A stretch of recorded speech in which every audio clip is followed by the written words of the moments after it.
चलते हैं कि बच्चे को जन्म देने की शारीरिक क्षमता तो माँ के पास है ही, और जब वो बच्चे को जन्म देती है, आप देखेंगे कि जब कोई महिला गर्भवती होती है तो कई लोग बोलते हैं कि बहुत सुंदर दिखने लग जाती है। ऐसे समाज में खूब कहा जाता है। वो किसी क्रीम पाउडर का सौंदर्य नहीं होता है, क्योंकि गर्भवती होने के प्रोसेस में उसके शरीर के भीतर जो हार्मोनल चेंजेस होते हैं, वो हार्मोनल चेंजेस उसका चेहरा भी, हुलिया भी, व्यक्तित्व भी बदलते हैं।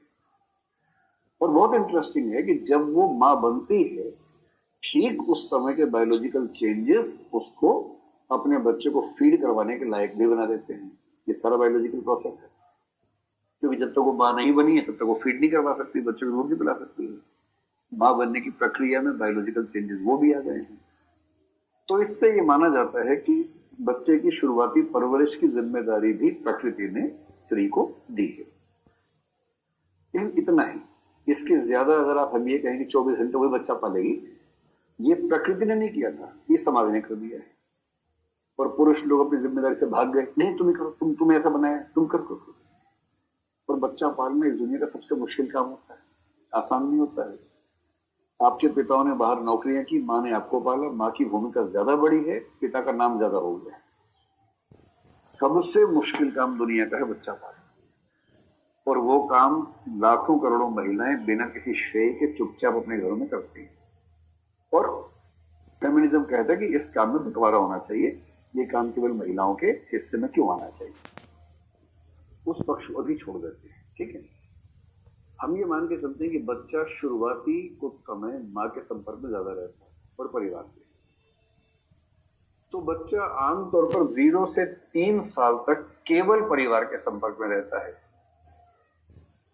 उस उम्र का बच्चा तो अपने बलबूते कहीं जा भी नहीं सकता, छोटा सा घर के अंदर ही घूमता रहता है, कहीं बाप की एक्टिंग की, कहीं माँ की एक्टिंग करता रहता है। वो भी बच्चों की डेवलपमेंट में खास स्टेज होती है जब बच्चे एक्टिंग करते हैं पेरेंट्स की अपनी। जैसे बाप की एक्टिंग करेंगे, एक फाइल से उठा लेंगे सूटकेस की तरह से और चलना शुरू कर देंगे, और अपनी माँ को बोलेंगे कविता मैं शाम को आऊंगा, खाना भेज देना। और माँ देखती है, देखो कविता, फिर वो माँ बन जाता है, फिर बाप से बोलने लगता है ए जी चाय दे दो। तो ये सब बच्चों की परवरिश के कुछ स्वाभाविक स्टेप्स हैं, दुनिया का हर बच्चा इन स्थितियों से गुजरता है। तो 2-3 साल तक, आजकल प्ले स्कूल 2 साल वाले आ जाएंगे, वैसे पहले 3 साल का चलता था। 3 साल तक बच्चा केवल परिवार में रहता है, बाहर भी जाता है तो किसी गोदी में सवार हो जाता है, बाप ने उठाई गोदी में, चल घूम के आते हैं, घुमाने ले गया तो बच्चा अपना देखता रहता दुनिया, इसको अच्छा लग रहा है, फिर बाप ले आता है। बीच में बच्चे का मन कहीं अटक गया, बच्चा ऐसे घूम के देखता रहता है, बाप उधर ले जा रहा है, बच्चा उधर घूम के देखता है। ऐसा कई बार होता है, तो छोटी बच्ची दिख गई दूसरी गोदी में उसको, वो उसके साइज का, उसको अच्छा लग रहा है कि ये मेरे टाइप का बच्चा है, पर बाप समझ नहीं पा रहा, बाप का इंटरेस्ट है ही नहीं उस बच्ची के पापा में, तो बाप को जो इंटरेस्ट है बाप वहां ले जा रहा है उसको। तो बच्चा दुविधा में है, वो समझा नहीं पा रहा कि रुको मेरा इंटरेस्ट वहां पर है। लेकिन सारा का सारा खेल ये है कि 3 साल तक केवल उसकी इंटरेक्शन परिवार के साथ है। फिर 3 साल से जब वो स्कूल जाता है तो लगभग 13 साल तक दोस्त भी हैं और परिवार भी है। ये छोटे जब बच्चे होते हैं, स्कूल जाते हैं, स्कूल से आते हैं टाइम पे, लंच करते हैं, फिर सो जाते हैं, मम्मी थकी रहती है, बच्चा सो जाता है, फिर वो शाम को बताता है आज स्कूल में क्या क्या हुआ, मैम ने क्या किया, ये हुआ वो हुआ। दोनों बच्चे होते हैं, सब बताते हैं मम्मी को इस उम्र तक। तो इस उम्र तक परिवार प्लस स्कूल कह लीजिए, विद्यालय कह लीजिए, और विद्यालय में जो सारे चिंकू पिंकू मिलते हैं, वो जो उसके दोस्त हैं, वो सब भी ज्ञान लेके आते हैं अपने घर से, फिर ज्ञान का आदान प्रदान करते हैं आपस में, उससे भी उनका सामाजिकरण होता है ठीक ठाक। 13 साल के बाद बच्चा हाथ से निकल जाता है, फिर उसके जीवन में दोस्तों की भूमिका ज्यादा हो जाती है, दोस्त केंद्र में आ जाते हैं, जिसको हम बोलते हैं पीयर ग्रुप प्रेशर।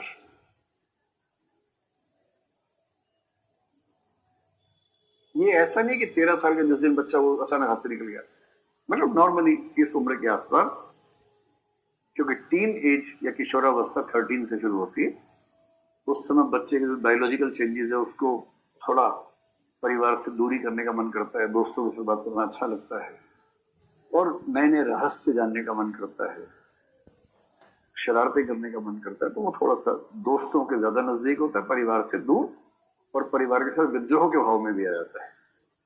13, 14, 15 साल के बच्चे परिवार से विद्रोह करने लगते हैं, मतलब सिर फोड़ देंगे या फुटवा लेंगे, कुछ ना कुछ करते जरूर है। और 22-23 में वापस लौट के आते हैं कि हाँ अब हार्मोन शांत हो गए हमारे, अब मतलब बैलेंस में आ गए तो ठीक है। तो अगर कोई पूछे कि परिवार का महत्व कब है, कितना है, तो बताना है 3 साल तक केवल परिवार की भूमिका है। 3 से 13 तक विद्यालय और मित्रों के साथ परिवार की प्रमुख भूमिका है। उसके बाद परिवार की भूमिका थोड़ी सी कम है। और वैसे भी मूल्य सीखने की जो मुख्य आयु है वो 6 साल तक होती है, और 6 साल तक की आयु में आप समझ सकते हैं कि परिवार की भूमिका सबसे ज्यादा रहती है। कंसेप्ट स्पष्ट है? कितनी भूमिका मैंने कितनी समझाई दी है, कब और कितनी दोनों समझा दी। इसमें किसकी भूमिका ज्यादा होती है? इसमें माँ की भूमिका सबसे ज्यादा होती है, लेकिन पिता और अन्य जो हैं, जैसे विशेष रूप से भारतीय परिवार के ढांचे में अगर दादा दादी साथ में हैं तो उनकी भूमिका भी कम नहीं होती है। जनरली मानते हैं कि माँ की भूमिका सबसे ज्यादा होती है, क्योंकि माँ के साथ उस बच्चे का सबसे ज्यादा समय गुजरता है, सबसे ज्यादा समय और सबसे ज्यादा निकटता उसकी माँ के साथ होती है। माँ उसकी हर जरूरत को पूरा करती है, तो माँ के प्रति उसके मन में अलग किस्म का भाव होता है, शुक्रगुजार होने का। तो माँ की बात का असर उस पर सबसे ज्यादा हो जाता है।